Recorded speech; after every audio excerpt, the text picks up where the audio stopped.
Jessica Crowson believed she was the gatekeeper of a world others didn't deserve. From her throne behind the first-class counter of Apex Air, she dispensed judgment with a tight smile and a condescending tone. On a bustling Tuesday morning, Dr. Adriana Cusco became her latest target. A black woman in a simple, elegant pantsuit, she was, in Jessica's eyes, an anomaly to be questioned and dismissed. With a flick of her wrist and a deliberately slow eye roll, Jessica sealed her judgment, waving the doctor away toward the lounge.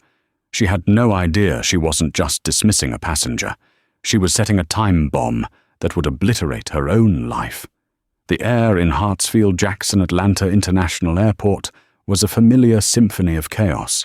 The squeal of suitcase wheels, the distant murmur of boarding calls, the anxious energy of 1,000 intersecting journeys. It was all just white noise to Jessica Crowson. For 12 years, she had manned the Apex Air First Class check-in and lounge access desk, a small kingdom of polished chrome and navy blue carpet. In her mind, this wasn't just a job, it was a position of authority. She was the arbiter of access, the guardian of the velvet rope, and she took her duties with the grim seriousness of a border patrol agent. Jessica, a woman in her late 40s whose face was permanently etched with a faint look of disapproval, saw the world in simple terms: those who belonged and those who did not. The ones who belonged carried their expensive luggage with an air of inherited ease. They wore quiet luxury, their watches worth more than her car. They spoke with a casual authority that never needed to be raised. Then there were the others, the ones with discount coupons, gifted tickets, or lottery win upgrades. They were easy to spot. They looked a little too excited, a little too grateful. They fumbled with their documents, their clothes a fraction too new, their demeanor a dead giveaway that this was a temporary visit to a world not their own. Jessica's mission, as she saw it, was to remind them of that fact. At 9:15 a.m., Dr. Adriana Cusco approached the desk. She was tall and slender, with her hair styled in elegant, intricate locks. She wore a tailored cream-colored pantsuit and carried a single leather briefcase. She moved with an unhurried grace that seemed to carve a path of calm through the airport's frantic energy. She placed her passport and phone, displaying her boarding pass, on the counter. "Good morning," Dr. Cusco said, her voice warm and clear. Jessica didn't look up immediately. She was busy straightening a stack of baggage tags that were already perfectly straight. It was a power move she had perfected over the years. A small, calculated delay to establish dominance. Finally, she lifted her eyes, her gaze sweeping over Dr. Cusco from head to toe in a single, dismissive appraisal. "Name?" Jessica asked, her tone flat. "Adriana Cusco." Jessica tapped her long, acrylic nails on the keyboard. She typed with deliberate, loud clicks. Don't see it right away. Spell it for me. D-U-B-O-I-S. First name Adriana. A-N-N-E-L-I-S-E. Dr. Cusco's smile remained, but it was now imbued with a patient fortitude, like a lighthouse weathering a storm. "Right," Jessica muttered, as if a great effort had been expended. She scanned the boarding pass on the phone. "First class. Seat 2A, to Geneva." She looked up again, a flicker of suspicion in her eyes. "And how did we purchase this ticket?" The question hung in the air, sharp and intrusive. It was not standard procedure. Dr. Cusco's pleasant expression didn't waver, but a careful observer would have noticed the slight stiffening of her shoulders. "It was booked through my foundation's corporate travel department," she answered evenly. "Is there a problem?" "Just need to verify," Jessica said, her voice dripping with artificial sweetness. "Sometimes there are discrepancies with third-party bookings." She took Dr. Cusco's passport and examined it with the intensity of a forensic scientist, holding it up to the light, running a thumb over the photo.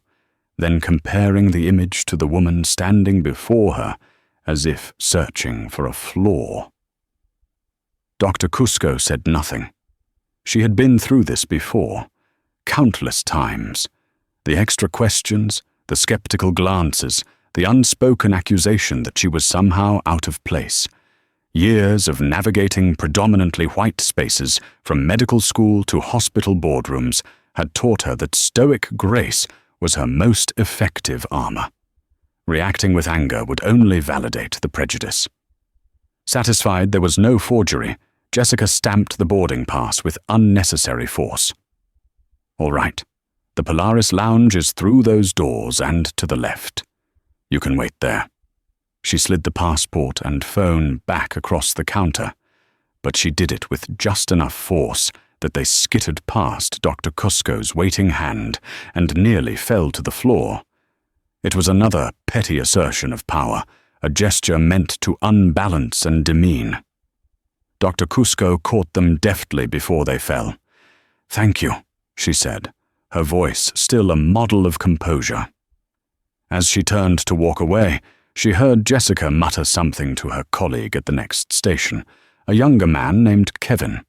The words were quiet, but designed to be overheard. Probably on a diversity initiative grant or something. Then came the final, most insulting gesture. As Dr. Cusco glanced back, just for a second, she saw it clearly. Jessica Crowson, gatekeeper of the first-class experience, caught her eye, and then, with theatrical slowness, rolled her eyes toward the ceiling. It was a gesture of pure, unadulterated contempt, the culmination of a dozen microaggressions, delivered like a final, silent slap in the face. For a fleeting moment, Dr. Cusco felt a hot surge of anger. She could stop. She could demand to speak to a supervisor. She could make a scene that this woman so richly deserved. She had the time, the standing, and certainly the justification. But then she thought of her upcoming speech at the World Health Forum in Geneva. She thought of the pediatric health initiatives her foundation was launching, the lives that depended on her focus and her clarity of mind. This woman, this bitter, small-minded Clerk, was not worth a single ounce of that precious energy. With a deep, steadying breath, Dr. Cusco straightened her shoulders, turned her back on Jessica Crowson, and walked toward the lounge doors, leaving the gatekeeper to savor her petty, hollow victory. Inside the polished double doors, the Apex Polaris Lounge was an oasis of tranquility. The scent of brewing coffee and expensive leather filled the air. Soft jazz played from hidden speakers, and the frantic energy of the main concourse was reduced to a distant, silent film seen through soundproofed glass walls. Dr. Cusco found a secluded armchair overlooking the tarmac and settled in, pulling a sheaf of papers from her briefcase. But she couldn't focus. The incident at the counter replayed in her mind, a bitter loop of disrespect. The eye roll, more than anything, stung. It was such a juvenile, yet profoundly dismissive gesture. It was a visual shorthand for "you do not belong here." It wasn't about rules or procedures. It was about raw, undisguised prejudice. She considered her options. A formal complaint was certainly warranted. She could pull out her phone, find the Apex Air corporate contact page, and draft a detailed email. It would be articulate, professional, and damning. But she also knew the likely outcome: a canned apology from a customer service representative, a voucher for a future flight she didn't need, and a vague promise to provide further training. The Jessicas of the world rarely faced true consequences. They were protected by the very systems that allowed their biases to flourish.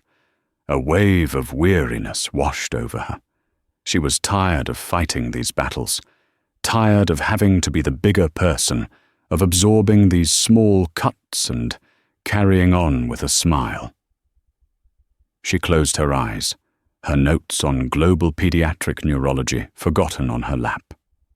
Outside, at the check-in desk, Jessica was feeling smug.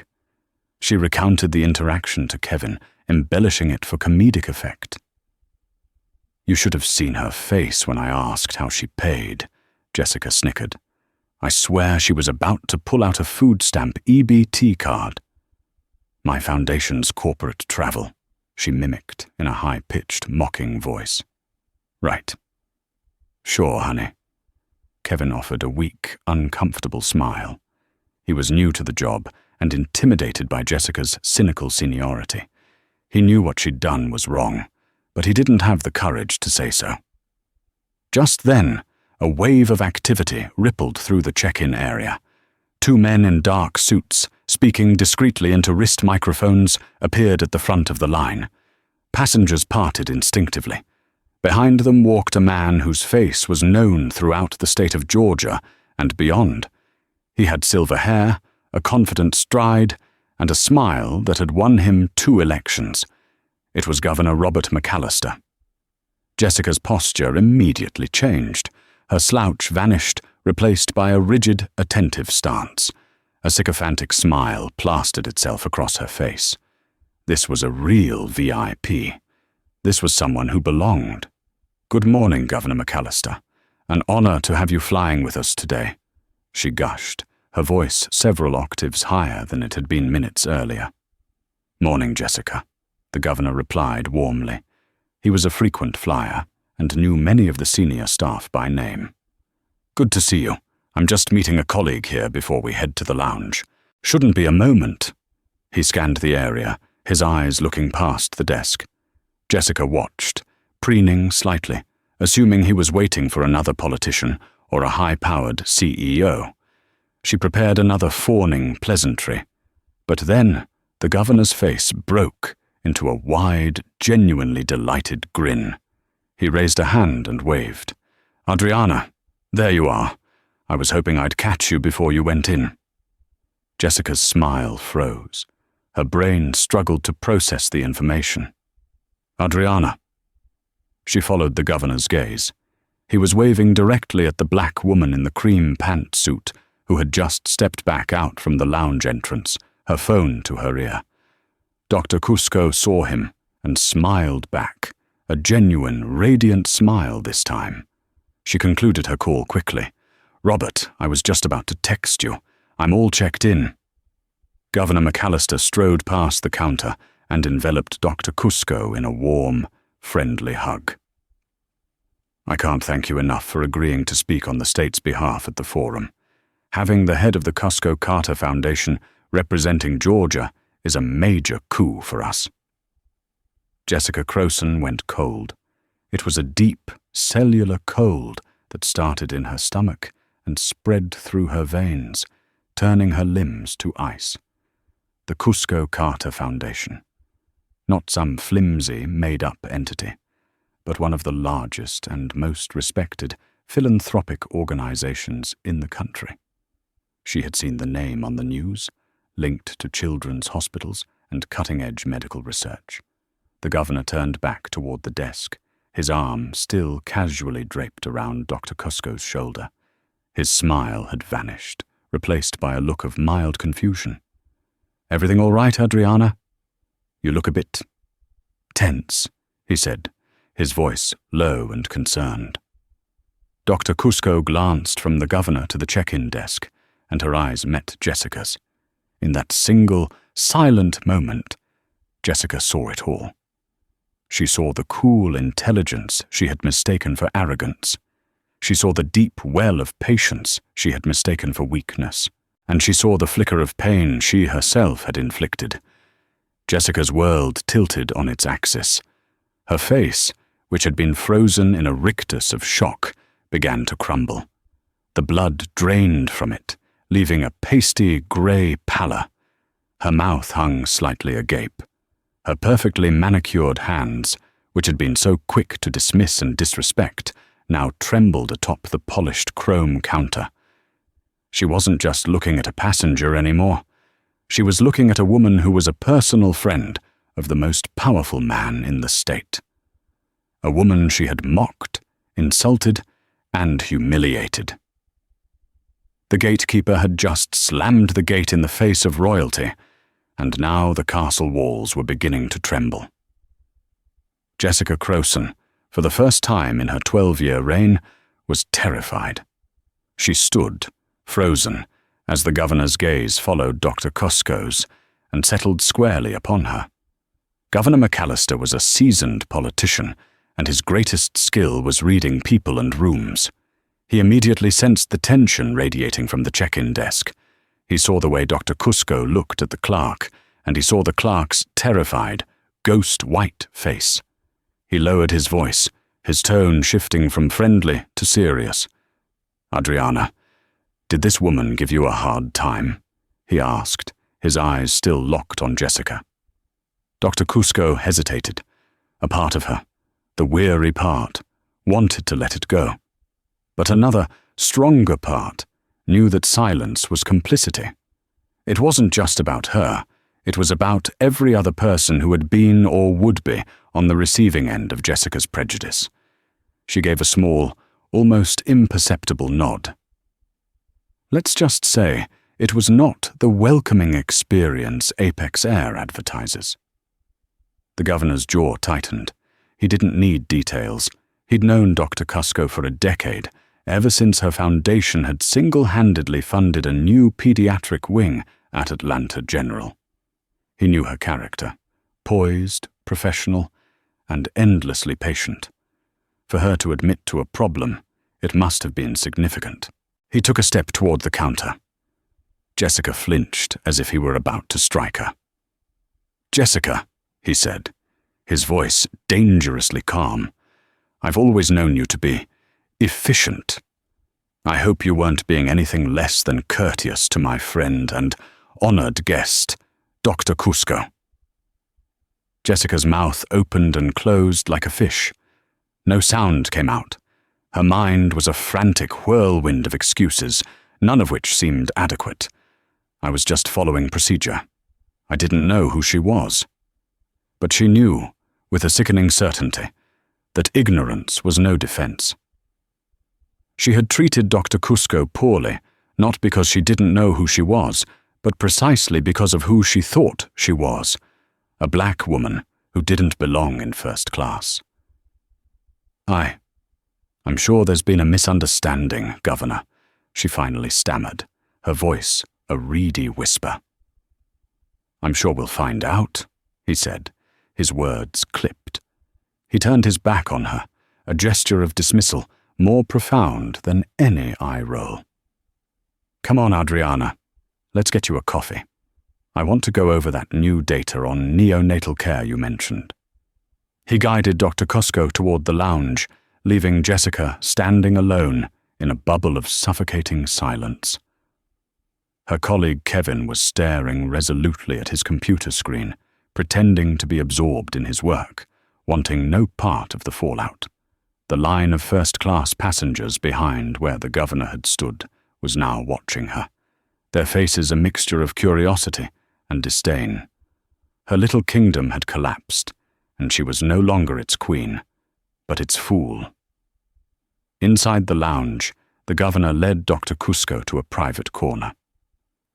"I am so sorry, Adriana," he said, his face etched with genuine anger. "There is no excuse for that kind of behavior. None. Do you want me to handle this? I can make one phone call and have her fired before we even board." Dr. Cusco sipped her water, taking a moment to collect herself. The vindictive part of her wanted to say yes, but that wasn't who she was. "Robert, I appreciate that, truly.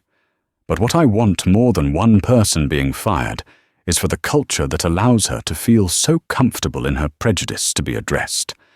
Firing her is easy. Making a real change is hard." "You're right, as always," he conceded. "But a formal complaint needs to be filed. This can't be swept under the rug. Will you allow my office to file one on your behalf? It will carry more weight." She thought for a moment, then nodded. "Yes. Thank you, Robert. That would be best." He immediately took out his phone and sent a short, sharp text to his chief of staff. The message was simple. Incident at ATL Apex First Class. Unacceptable treatment of Dr. Cusco. Get me the CEO of Apex Air on the phone. Now. Meanwhile, outside, Jessica's paralysis finally broke. A wave of nausea and panic washed over her. She mumbled an excuse to Kevin and hurried to the employee break room, her hands shaking so badly she could barely open the door. She collapsed onto a worn-out chair, her heart hammering against her ribs. It wasn't just the governor. It was the name. The Cusco Carter Foundation. Her mind, sluggish with fear, was slowly connecting the dots. Her sister, Sarah. Her nephew, 8-year-old Leo. Leo had been diagnosed 2 years ago with a rare, degenerative neurological disorder. A cruel, insidious disease that was slowly stealing his motor functions. The doctors in Atlanta had done what they could, but his condition was relentless. They were running out of options. Just last week, Sarah had called Jessica, weeping with a fragile, desperate hope. Leo's specialist had told them about a new experimental gene therapy trial. It was the only thing on the horizon that offered any chance of halting the disease. It was a long shot, incredibly expensive, and the trial was only accepting a handful of candidates. The funding for the entire research program, the doctor had said, came from a single, massive grant. A grant from the Cusco Carter Foundation for Pediatric Health. The realization hit Jessica with the force of a physical blow. The air rushed out of her lungs. The woman she had just scorned, the woman whose very presence she had treated as an offense, was not just a powerful figure. She was, in a terrifyingly direct way, the person who held her nephew's future in her hands.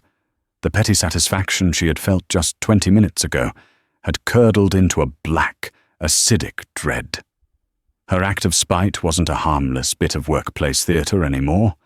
It was a catastrophic miscalculation that could have devastating, life-altering consequences for the person she loved most in the world. She buried her face in her trembling hands. It couldn't be. It was a nightmare, a horrible coincidence. But it was real, and in the sterile, fluorescent light of the employee break room, Jessica Crowson began to understand the true meaning of karma. It wasn't a distant, cosmic force. It was a boomerang, and she had just thrown it with all her might, only to see it now hurtling back directly at her own heart. The corporate machinery of Apex Air, once kick-started by a call from the governor's office, moved with terrifying speed.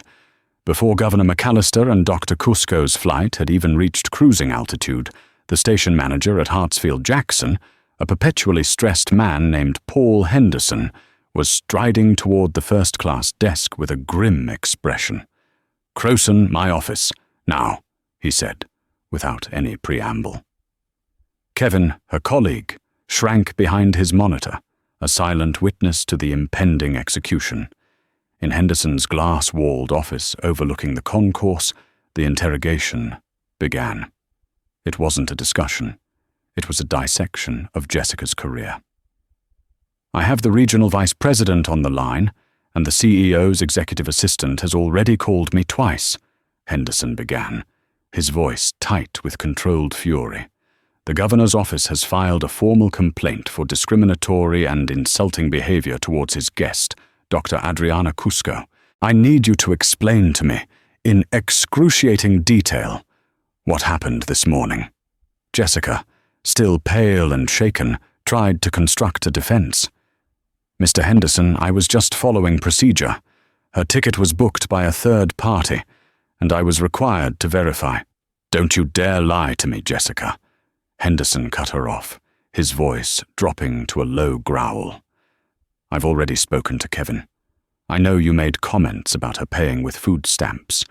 I know you mimicked her. And I know for a fact that asking a first-class passenger how they paid for their ticket is not, and has never been, procedure." Jessica's flimsy defense crumbled.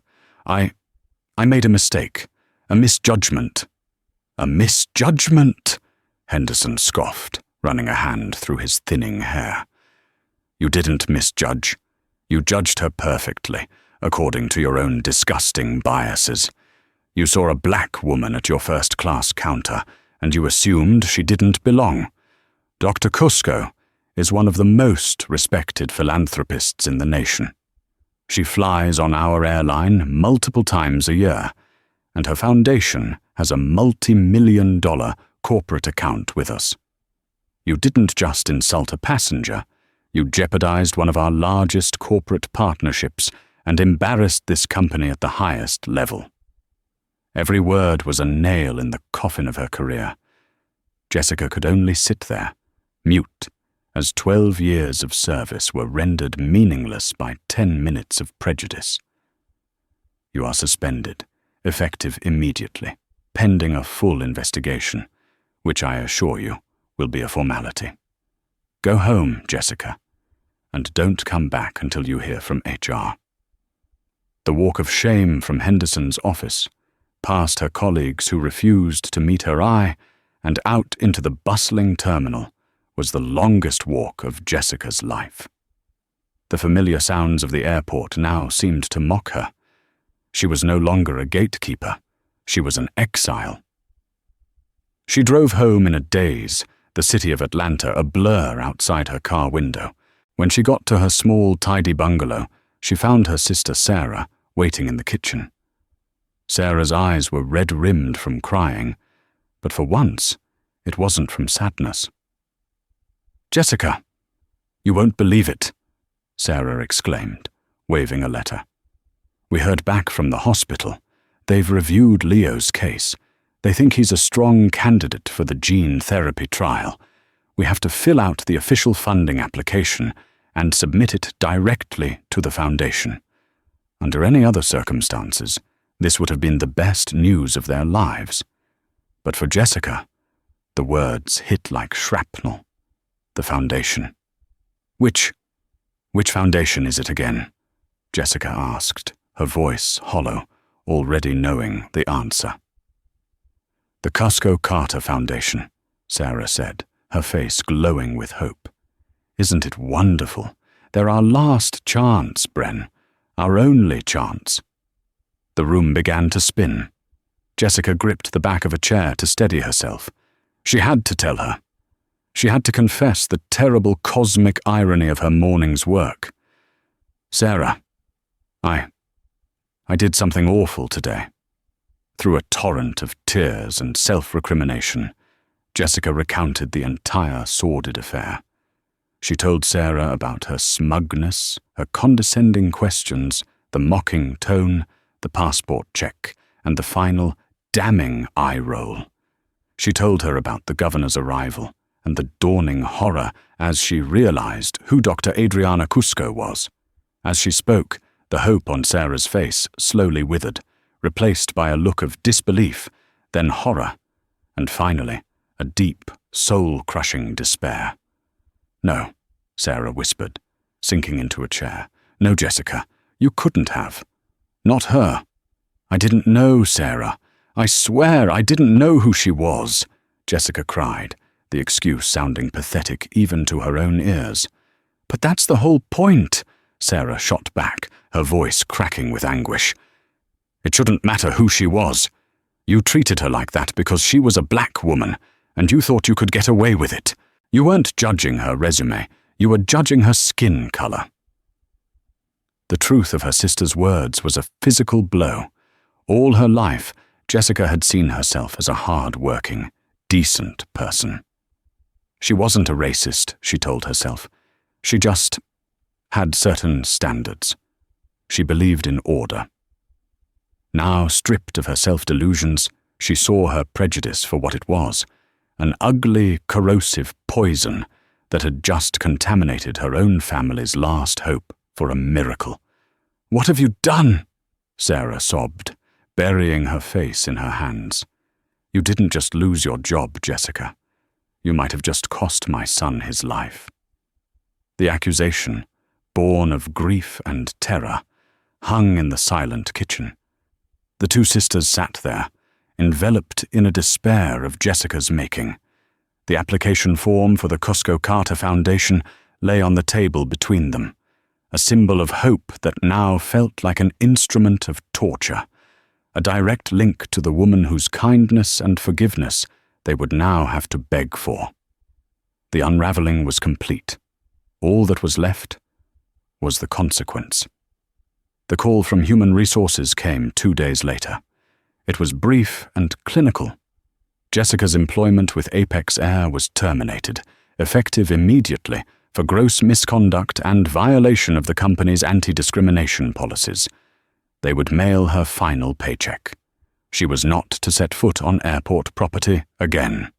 Click.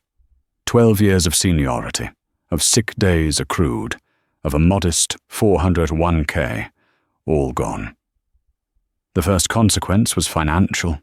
Jessica had always lived paycheck to paycheck, her gatekeeper salary providing just enough to maintain her small house and help Sarah with Leo's mounting medical bills. Now, that lifeline was severed. The days that followed blurred into a grey fog of shame and anxiety. She tried to apply for other jobs, but the question of why she left her long-term position at Apex Air was a landmine. She couldn't tell the truth, and the lies she concocted were thin and unconvincing. The job market, she quickly discovered, was unforgiving to a middle-aged woman fired for cause, but the financial insecurity was a dull ache compared to the sharp, stabbing guilt she felt every time she looked at her nephew. Leo, unaware of the drama swirling around him, was getting weaker. He spent more time in his wheelchair, his hands trembling when he tried to hold a crayon. Yet his spirit remained bright, his smile a beacon of innocence in Jessica's self-made storm. Every laugh from him was a fresh twist of the knife in her gut. She watched Sarah painstakingly fill out the funding application for the Cusco Carter Foundation. It was a mountain of paperwork, requiring detailed medical histories, financial statements, and letters from doctors. Sarah worked on it late into the night, her face a mask of exhausted determination. She never spoke of Jessica's incident again, but a chasm of unspoken accusation had opened between the sisters. Their easy, lifelong bond was fractured, perhaps irreparably. One evening, Jessica found Sarah slumped over the kitchen table, sobbing quietly. The final part of the application was a personal essay, a letter to the Foundation's review board explaining why the family needed this grant. "I can't do it," Sarah whispered, her voice raw. "How can I write this?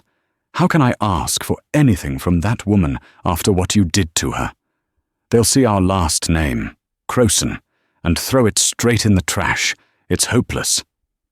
Jessica's heart broke. This was the true consequence. It wasn't the loss of her job or her pride. It was this: the complete and utter destruction of her sister's hope. "Let me write it," Jessica said, her voice barely audible. Sarah looked up, her eyes filled with a mixture of confusion and anger. "You?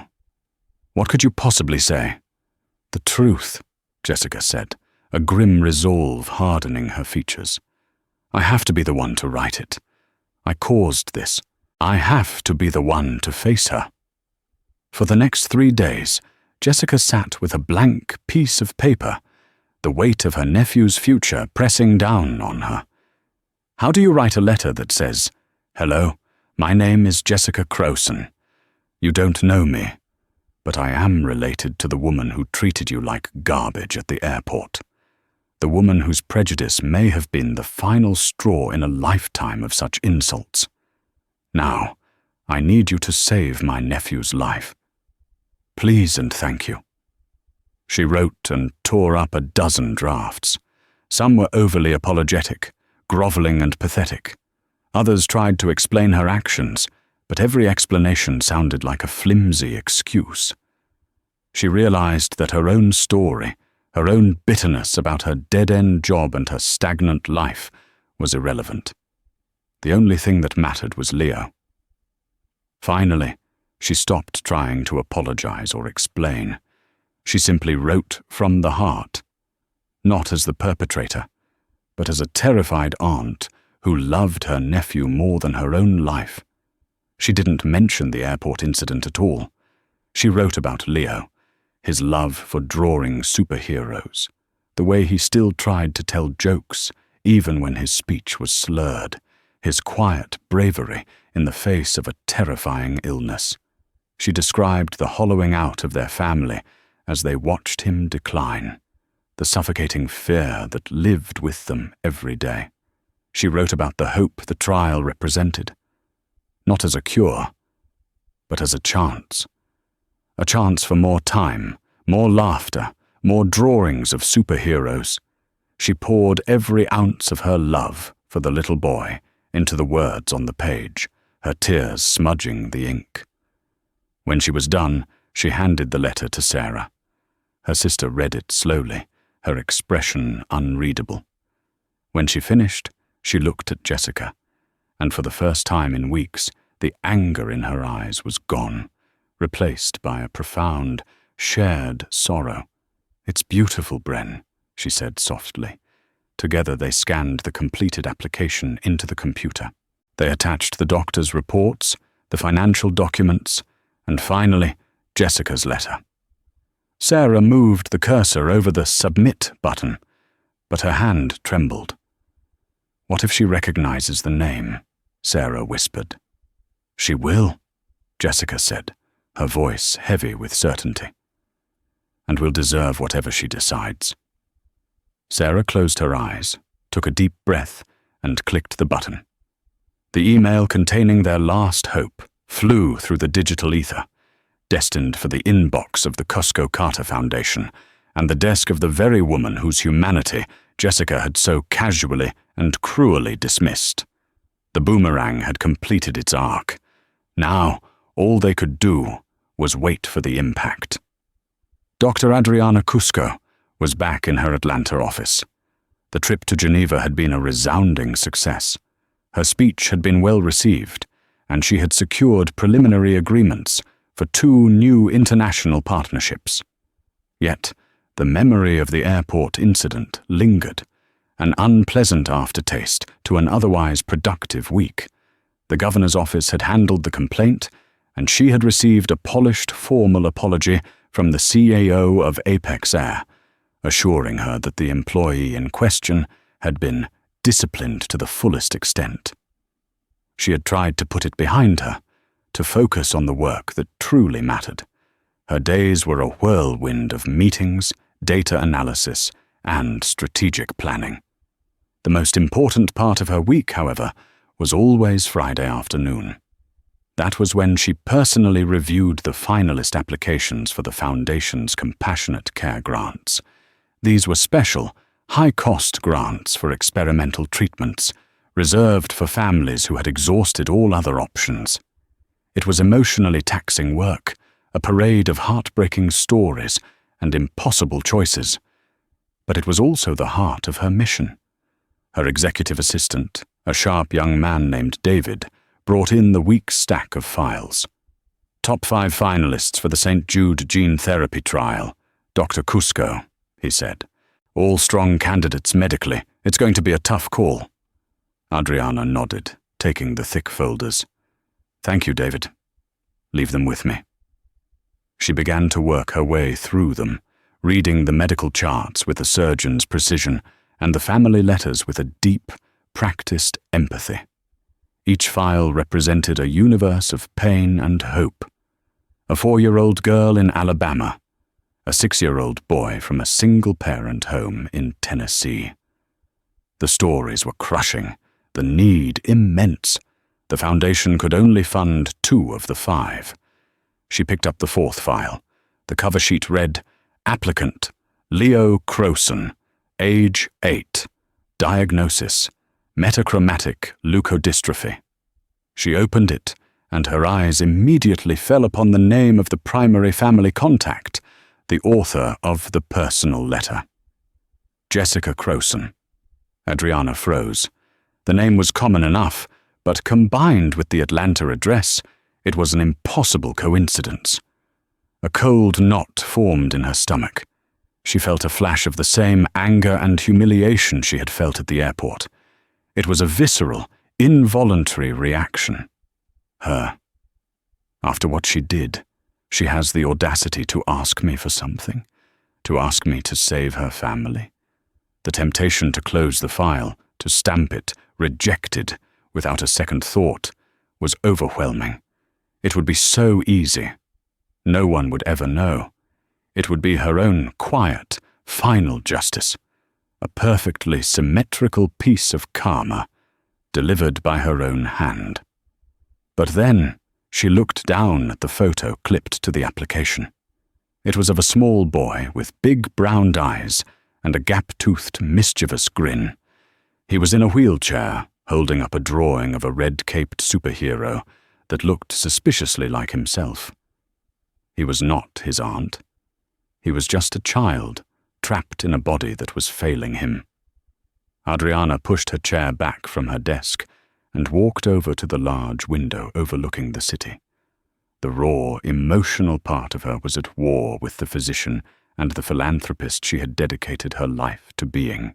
Jessica Crowson's face, contorted in that ugly, dismissive sneer, swam in her vision. The memory of the eye roll still stung with a surprising potency. She judged me without knowing a single thing about me, Adriana thought. She looked at me and saw a stereotype, an object of her contempt. If I reject this child because of her, am I not doing the exact same thing? Am I not judging him based on the actions of his aunt? Am I not punishing a child for the sins of an adult? The question hung in the quiet of her office, a powerful moral challenge. Her entire life's work was built on a foundation of principle, of objective compassion. The foundation's motto, etched in the glass of the lobby downstairs, was Medicina non solum scientia, sed etiam ars. Medicine is not only a science, but also an art. And the art, she knew, was in its humanity. It was in seeing past the noise, the prejudice, the personal feelings, and focusing only on the patient, on the person in need. She returned to her desk, her conflict settling into a quiet resolve. She took a deep breath and deliberately pushed the image of Jessica Crowson from her mind. She would not allow that woman's ugliness to taint the work of her foundation. She would not allow it to make her into something she was not. She opened the file again. This time she would read it not as Adriana Cusco, the woman who had been insulted, but as Dr. Cusco, the head of the foundation. She would assess the application on its merits, and its merits alone. She picked up the personal letter, the letter written by Jessica, and with a steady hand she began to read. Dr. Adriana Cusco was back in her Atlanta office, the crisp, orderly quiet a welcome contrast to the bustling energy of the World Health Forum in Geneva. The trip had been a resounding success, forging new alliances and pushing her foundation's agenda forward on a global stage. She had done her best to compartmentalize the ugly incident at the airport, to file it away as another unfortunate but ultimately insignificant encounter. The governor's office had been ruthlessly efficient, and a stiff, corporate letter of apology from the CEO of Apex Air had arrived via courier. The employee, the letter assured her, had been disciplined to the fullest extent. Adriana had read the letter, acknowledged the sentiment, and moved on, focusing, as always, on the work that truly mattered. Her Fridays were sacrosanct.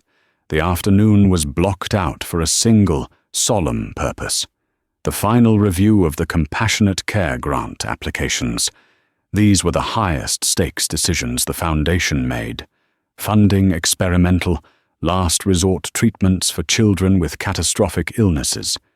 It was a harrowing responsibility, a weekly immersion in the deepest waters of human suffering and hope. Adriana insisted on reviewing the final candidates herself, believing that the weight of these choices should never be fully delegated. Her executive assistant, David, placed a neat stack of 5 thick folders on her mahogany desk. "The finalists for the St. Jude gene therapy trial, Dr. Cusco," he said, his voice subdued with reverence for the task. "The medical advisory board has confirmed all 5 are strong clinical matches. It's going to be a tough call." Adriana offered a small, weary smile. "It always is, David." "Thank you. I'll take it from here." With the door closed, she began her ritual. She worked her way through the files methodically, absorbing the complex medical charts with a surgeon's focus and reading the family's personal letters with a practiced yet genuine empathy. Each folder contained a life, a universe of love and fear condensed into paper and ink. A 4-year-old girl in Alabama whose parents had sold their farm to pay for her initial treatments. A 6-year-old boy from Tennessee being raised by a single mother who worked 2 jobs. The stories were profoundly moving, the need astronomical. The foundation had the resources to fund only 2 of the 5. She picked up the 4th file. The cover sheet was stark and clinical. Applicant, Leo Crowson, age 8. Diagnosis, metachromatic leukodystrophy. She opened the folder, her eyes scanning the preliminary data. Then, they fell upon the name of the primary family contact, the author of the attached personal letter. Jessica Crowson. The name leaped off the page. Adriana felt a physical jolt, a sudden icy shock that made the air in her office feel thin and cold. It couldn't be, but the Atlanta address listed below the name confirmed the impossible. A hot flush of anger, sharp and unwelcome, rose in her chest. The carefully constructed wall of professional detachment she maintained during these reviews crumbled instantly. She was no longer in her quiet office. She was back at the loud, chaotic airport check-in counter. She could see Jessica Crowson's face with perfect clarity. The tight, disapproving mouth, the suspicious eyes scanning her passport. She could hear the condescending tone of her voice. "And how did we purchase this ticket?"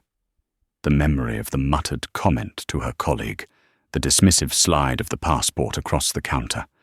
And finally, the gesture that had encapsulated all the venom of the encounter. The slow, deliberate, contemptuous roll of her eyes. The sheer, unmitigated gall of it was breathtaking. The temptation was a dark, seductive whisper in her mind. Reject it. Just close the file. It would be so easy. She could write a single word, and justice, swift and secret, would be served. No one would ever know the reason. It would be her quiet revenge, a perfectly balanced karmic scale. This woman, who had judged her unworthy of a comfortable seat on an airplane, was now asking her for a miracle. The power Adriana now held was absolute. But then, her gaze drifted from the name on the letter to the photograph clipped to the top of the application.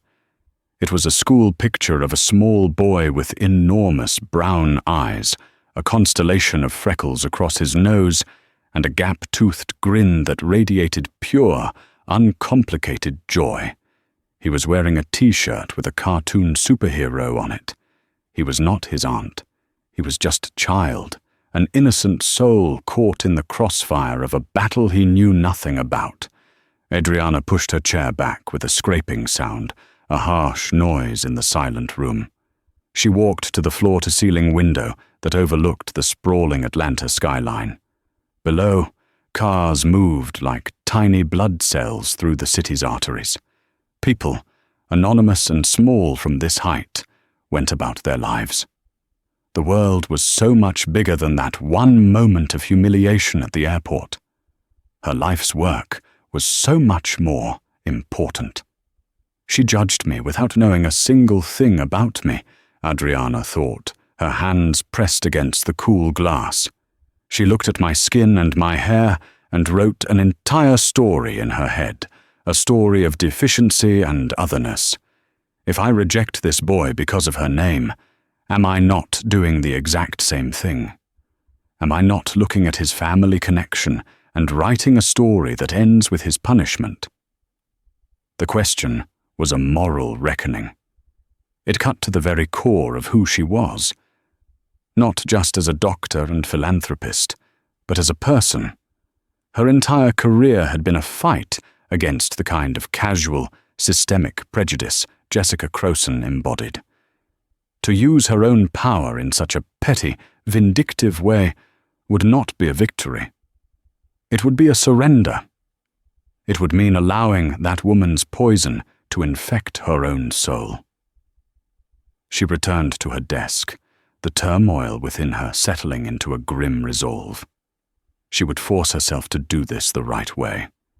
She took a deep breath, consciously separating Adriana, the woman, from Dr. Cusco, the professional. She would assess the application on its merits, and its merits alone. She picked up the personal letter, the letter written by Jessica Crowson, and with a steady, deliberate hand, she began to read. She'd expected excuses, or perhaps a fawning, transparently false apology. She found neither. The letter was raw, desperate, and stripped of all ego. It was a primal scream of love and fear.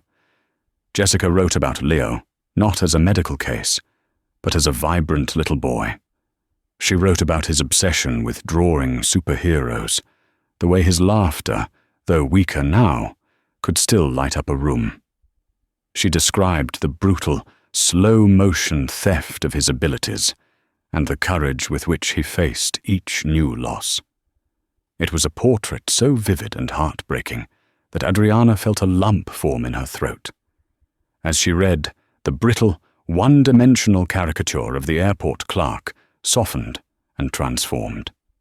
Adriana began to see a more complex human being, a flawed, bitter, and prejudiced woman, certainly, but one who was also capable of a fierce, all-consuming love for her nephew.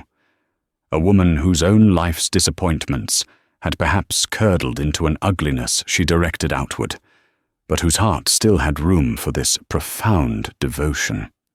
With the letter set aside, Adriana turned her full attention to the medical charts. Here there was no emotion, only data.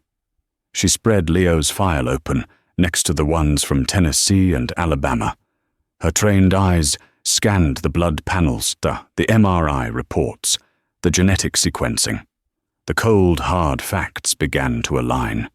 Leo Crowson's specific genetic markers, the rapid progression of his disease, and his overall physical state made him an almost textbook-perfect candidate for the gene therapy. Medically, his case was undeniable. Objectively, he and the little girl from Alabama were the two whose potential for a successful outcome was highest. The choice was now laid bare, free of all emotional clutter. It was a simple, binary decision between her personal feelings and her professional duty, between pride and principle.